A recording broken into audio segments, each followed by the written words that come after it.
अगर हम किसी बंधन में या किसी लगाव में अगर हम दूरी पाते हैं तो दूरी केवल काल्पनिक है। अगर आप किसी से यथादार प्रेम करते हैं, मान लीजिए बड़े प्यार से आपने अपने लड़के को बड़ा किया, उसको बहुत अच्छे कॉलेज में पढ़वाया, उसको बहुत अच्छी नौकरी मिली, लेकिन नौकरी देश में नहीं विदेश में है, तो भाई मन बहुत से भावनाओं से गुजरेगा। हम कहेंगे भाई लड़का कैसे रहेगा विदेश में, भय भी लगेगा बच्चे को दूर करते हुए, लेकिन कहीं ना कहीं मन ये समझाएगा कि नहीं, ये जो कर्म, ये संघर्ष ये लड़का अपने जीवन में करेगा, ये इसके जीवन को और आगे बढ़ाएगा।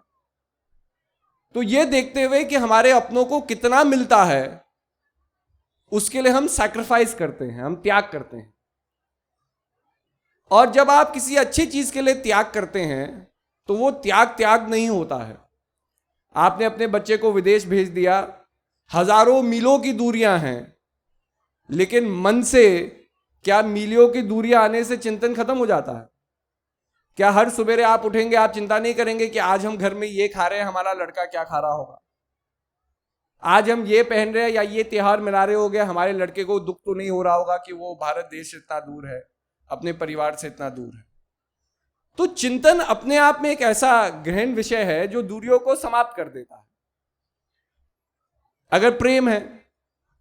लेकिन अगर जीवन में हम प्रेम का चिंतन ना करें, लेकिन जो चीजें खराब है, दूरियां हैं, इसका ही चिंतन करते रहे, तो आदमी अपने जीवन में ही कितने दुखों को बांध लेता है।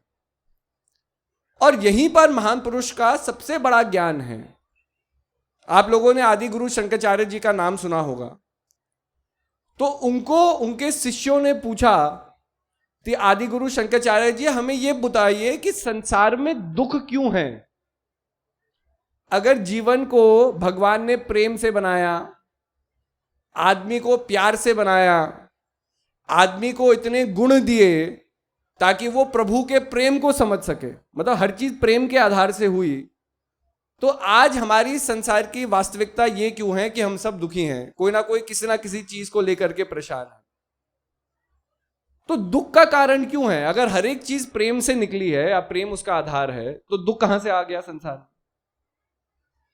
तो आदि गुरु शंकराचार्य जी एक ही बात कहते हैं और बड़े सरल तरीके से, स्पष्ट तरीके से समझाते हैं अपने शिष्य को कि जीवन में दुख का कारण है अज्ञानता, मतलब न जानना।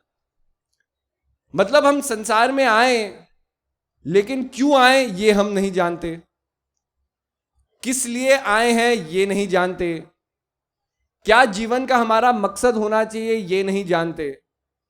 तो स्वाभाविक है, अगर हम अज्ञात है संसार के बारे में कि क्या हमें यहां आकर के करना है, तो यह अज्ञानता हमारे दुख का कारण किसी ना किसी रूप में बनेगी।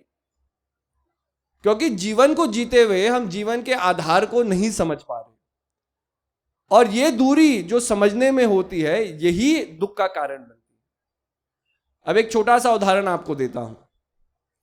आप लोग बहुत जरूरी काम से, आप में से किसी को भी, परिवार के किसी भी व्यक्ति को दिल्ली जाना है। दिल्ली में उसे वो कार्य करने के लिए 3 या 4 दिन है। अब आपका कोई प्रियजन दिल्ली जा रहा है तो आप भाई दिल्ली में आश्रम का एड्रेस भी दे देंगे कि भाई पहले जाकर के आश्रम में मत्था टेकना, या कोई जरूरत हो तो आश्रम चले जाना। फिर कोई और आपके जान पहचान के कोई व्यक्ति है, कोई मित्र है, कोई सखा, उसका एड्रेस दे देंगे, उसका नंबर दे देंगे कि भाई अगर कोई कठिनाई हो तो ये मत सोचना कि तुम अकेले हो दिल्ली में, तुम्हारा कोई जानने वाला है। अब व्यक्ति यहां से चलता है, उसे काम करना है, काम उसका उद्देश्य है राजगढ़ छोड़ करके दिल्ली जाना। अब वो आश्रम चले जाए, आश्रम में महात्मा जी उसे बिठा ले, कह रहे बैठो बैठो, अभी क्या जाने की जरूरत है, यहां सत्संग का प्रोग्राम करो। अब आश्रम में उसका मन भी लग रहा है, प्रोग्राम भी हो रहा है, और लोगों से भी मिल रहा है, लेकिन ये सब संसारिक कर्तव्यों को करते हुए जिस काम को वो करने गया था वो काम तो पूरा नहीं हो रहा। तो स्वाभाविक है जब वो काम पूरा नहीं हो रहा तो काम न होना भी उसका चिंता का विषय बनेगा। तो प्रोग्राम में भी है, महात्मा जी से भी मिल रहा है, सत्संग भी सुन रहा है, लेकिन कहीं ना कहीं उसका मन कहेगा कि भाई एक पूरा दिन यहां निकल गया, अब 2 ही दिन बाकी है काम करने को। दूसरे दिन वो व्यक्ति उठा, उसने कहा कि अरे कहा था कि भाई रिश्ते नाते हैं उनको भी मिल लेना। अब आप रिश्ते नाते को मिलने गए, वो अपना कुछ काम बता रहे हैं कि अरे इतने सालों बाद आए हो, दिल्ली घूमो, हम कहीं तुम्हें खाना खिलाने ले जाएंगे।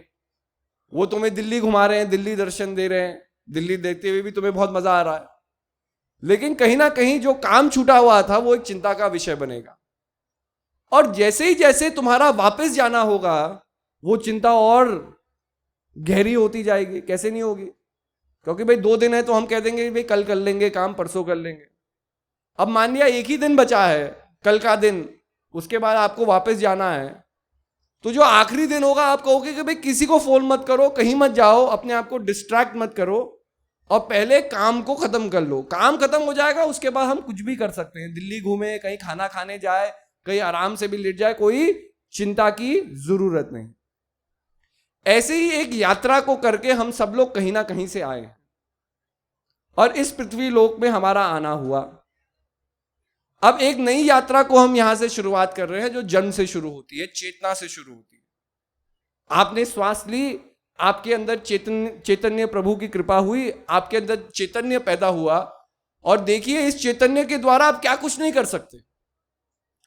एक असहाय बच्चा जो जन्म के समय बोल नहीं सकता, समझ नहीं सकता, शरीर की क्या जरूरतें हैं उसे पूरा नहीं कर सकता, वही बच्चा चैतन्य के प्रभाव में, चैतन्य से जीते जीते, सीखते सीखते बोलने भी लग जाता है।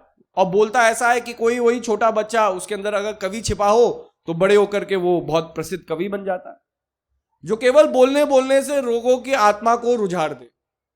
इतनी मतलब उत्कृष्ट उसकी भाषा हो सकती है। ऐसे ही किसके अंदर कर्म करने की शक्ति है, तो कर्म से कितने आविष्कारों को करता है, कितनी चीजों की स्थापना करता है। मतलब अगर हम देखें कि चैतन्य की शक्ति से हम क्या कुछ नहीं कर सकते और क्या कुछ मानव ने किया नहीं है। अगर साइंस ये कहता है कि भाई पहले आदि मानव जंगलों में रहता था, जानवरों को मार करके खाता था, लेकिन आज का आधुनिक मानव क्या कुछ नहीं कर सकता। आप देखिए, आज हमने अंतरिक्ष में जाने के यान बना दिए। बहुत जल्द, जैसे आप दिल्ली से बंबई हवाई जहाज का सफर करते हो, दुनिया में ऐसी कंपनियां हैं जो एक ऐसे प्लेन का, हवाई जहाज का आविष्कार कर रही है कि आप हवाई जहाज में बैठो, अंतरिक्ष का भ्रमण करते, अंतरिक्ष को घूम करके वापस आ जाओ।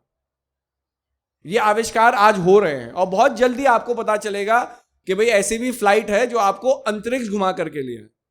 जरा सोचिए भाई, जहां श्वास आदमी नहीं ले सकता, जहां जीवन समाप्त हो जाता है, जहां स्पंदन अपने आप में सूक्ष्म हो जाता है, जहां मतलब किसी तरीके से प्रकृति नहीं रह सकती, मतलब आदमी वहां जाने का सोचता है ना जहां उसे आराम हो। हम पहाड़ भी चढ़ते हैं, लेकिन पहाड़ चढ़ते हैं, शरीर को कष्ट होता है, लेकिन जब आप अपने मुकाम पे पहुंच जाते हो, वहां से जो दृश्य आप देखते हो, उससे अगाध संतुष्टि आदमी को प्राप्त होती है। इसलिए तो आदमी इतने संघर्ष से पहाड़ों को चढ़ता है। आप तैरने से डर सकते हैं, लेकिन कितने लोग हैं जो पनडुब्बियां बना करके ये आविष्कार कर रहे हैं, ये खोज कर रहे हैं कि हमारी समुद्र की सतह पे कैसे कैसे प्राणी लोग रहते हैं, कैसे कैसे जीव जंतु रहते हैं। जहां प्रकाश भी नहीं पहुंच सकता, वहां पर भी जीवन है।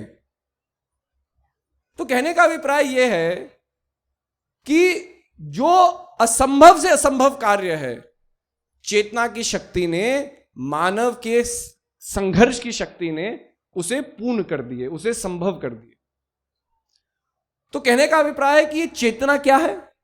कभी हमने ये प्रश्न किया कि भाई हम असहाय थे, हम बोल नहीं सकते थे, चल नहीं सकते थे, लेकिन आज चैतन्य की शक्ति से हम एक नॉलेजेबल पर्सन हैं।